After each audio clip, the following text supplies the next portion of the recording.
Welcome to Heartglow CEO, where high-performing leaders learn to regulate stress, strengthen self-trust, and make clear decisions without sacrificing their health or values. I'm Casey Rossi, Integrative Leadership Coach. Expect practical nervous system tools, conscious leadership insights, and real conversations that bring achievement into alignment. Take a deep breath with me, and let's dive in.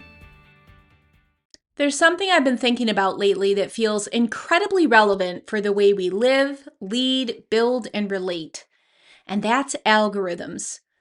Now, most of us hear that word and immediately think of social media, technology, or the invisible formulas deciding what shows up in our feed, right? But what if we zoomed out? What if we looked at algorithms not just as something happening online, but something happening inside of us? Because in many ways, an algorithm is simply just a sequence, a pattern, a set of instructions, a repeated pathway that says, when this happens, do that. Think this, feel this, choose this, avoid that. And if we're honest, all of us are running algorithms every single day. Some of them are beautiful, efficient, supportive, even life-giving. And some of them are quietly draining the life out of us. So today, I want to explore the algorithms that serve us in life and leadership and the ones that hold us back and how we begin to rewrite the code. And I love codes.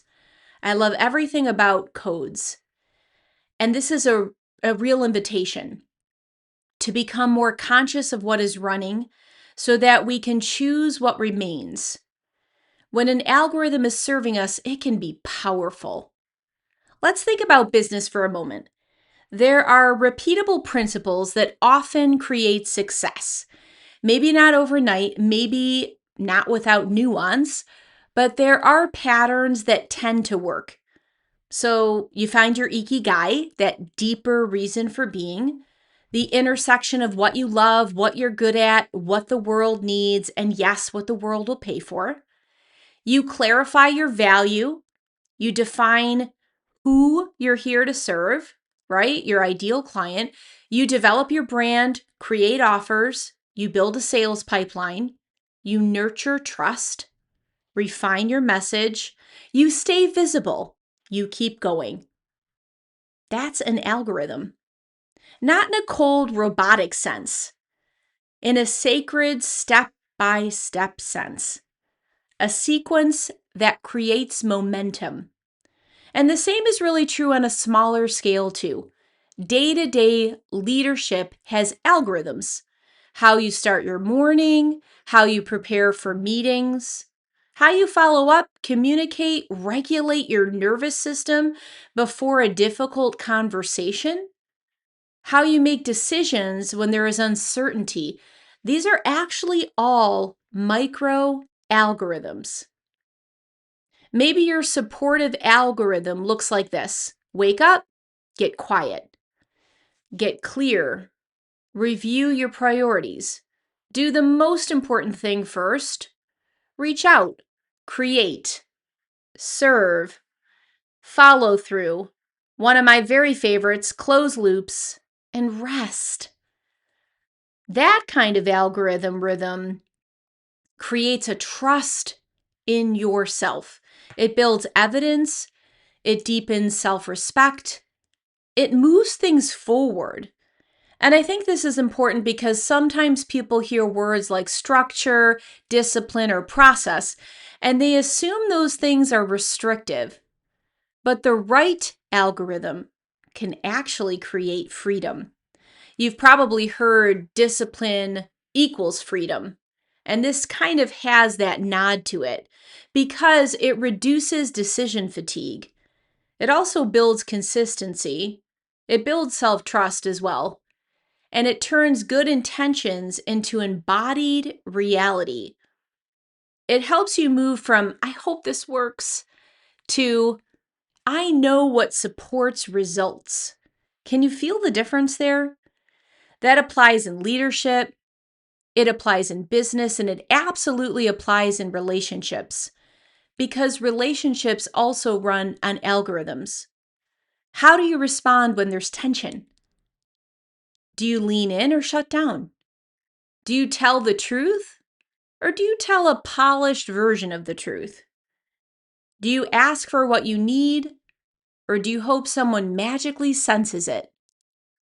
I can see some of you smiling with that one. Do you repair after conflict or do you withdraw and wait for time to do the job that courage should do? These are patterns, they're sequences, conditioned responses. And when they serve us, they create intimacy, trust, and emotional safety. But when they don't, they quietly repeat pain. Ugh. And that's where it gets really interesting, because algorithms that don't serve us often do not begin with behavior. They begin with thought. A thought repeated often enough becomes familiar. A familiar thought becomes believable. A believable thought creates an emotional state, and that emotional state influences perception. Now, think about this. Perception shapes action. Action produces results, and those results then appear to prove the original thought. Do you see this? That's an algorithm. It's not a helpful one. It can sound like this: I'm not enough. Why bother? Why me? Nothing ever works out for me. Right? A little victim consciousness there. Ooh, that stings, but it's true. They probably don't value me. I'm behind. I always have to work harder than everyone else. If I'm not over delivering, I'll be overlooked. If I speak up, I might lose love. If I slow down, I'll fall behind. Now, we may not say these things out loud. Some of them are subtle. Some of them are inherited. That's a deep truth. Some of them are so practiced, we don't even realize they're there, but the body knows, because those thoughts generate feelings: deflation, anxiety, inadequacy, resentment, my personal go-to, fear, helplessness. And then what happens? Often not true inaction, but disguised inaction. You may have heard me talk about creative avoidance before on the pod. That you're busy, but not deeply productive. You're working, but not on the thing that matters most or matters at all. You're circling, tweaking, organizing, researching, tending to low stakes tasks, waiting to feel more ready. Does any of this sound familiar? I think we've all been there.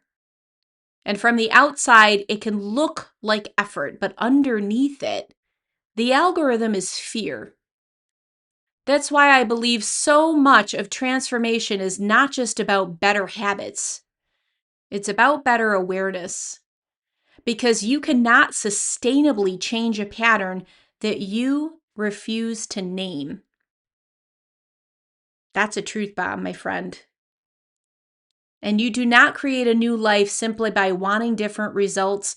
You create a new life by interrupting the sequence, by catching the thought earlier, by tending to your nervous system sooner, by choosing a new response before the old cycle completes itself.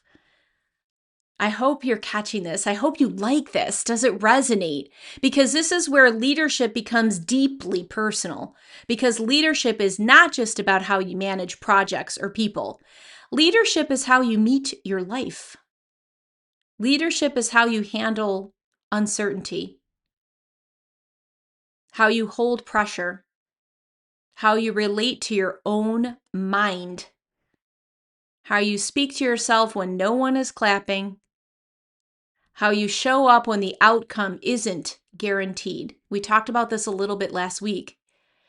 And the leaders who create the most sustainable success are not necessarily the ones with the flashiest strategies. They are often the ones who have done the inner work to examine their algorithms.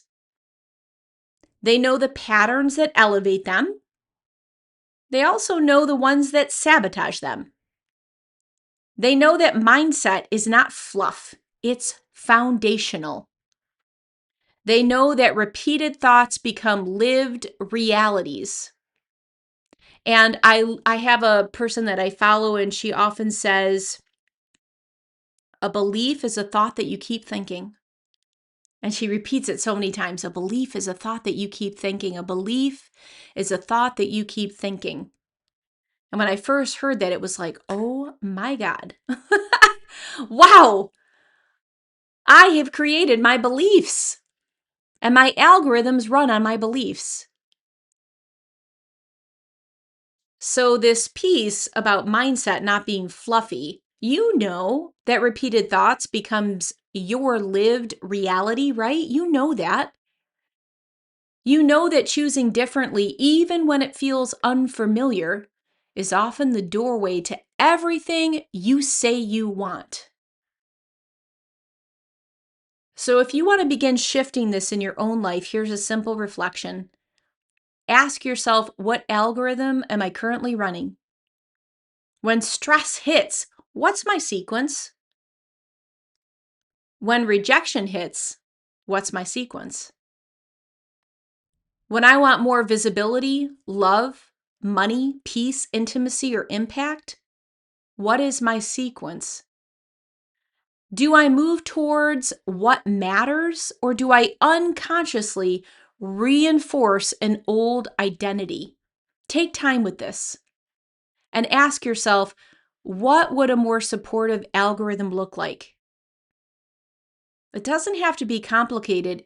It could sound like pause, breathe, tell the truth, reality test the thought for my EQ lovers, return to what matters, take one clear action, and repeat.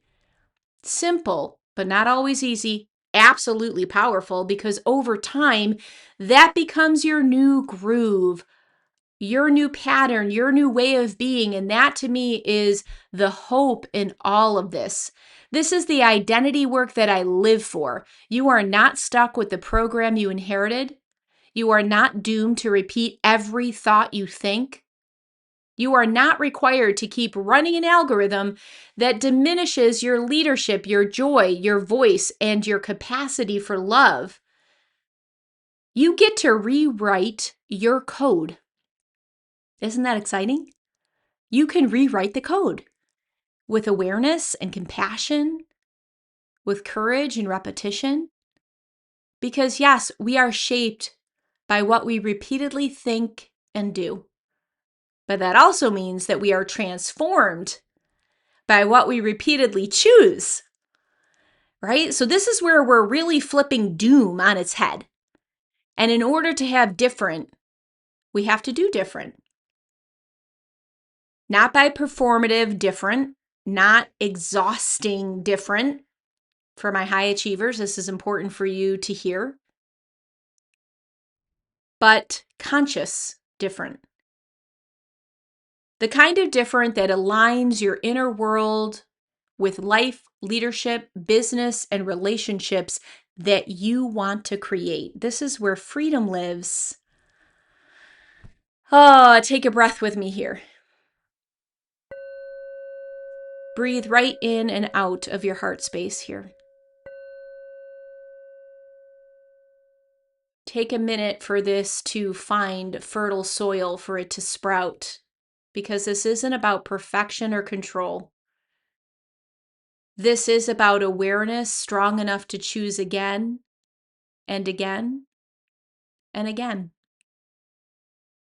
until the algorithm that once kept you small becomes the wisdom that helps you lead, love, and live more fully.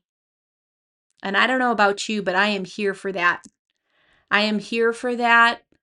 I have so much gratitude when the sun comes up the next day and I get to choose again. And I get to be present with the present moment, present with myself.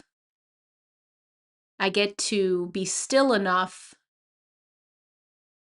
to hear that inner wisdom, to have the refinement of awareness and the dedication and discipline to choose again and to run a new strategy and to honor the algorithms that work and to release the algorithms that don't.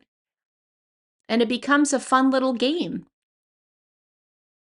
And it's really empowering to know that I'm the rule maker and the rule breaker, and so are you.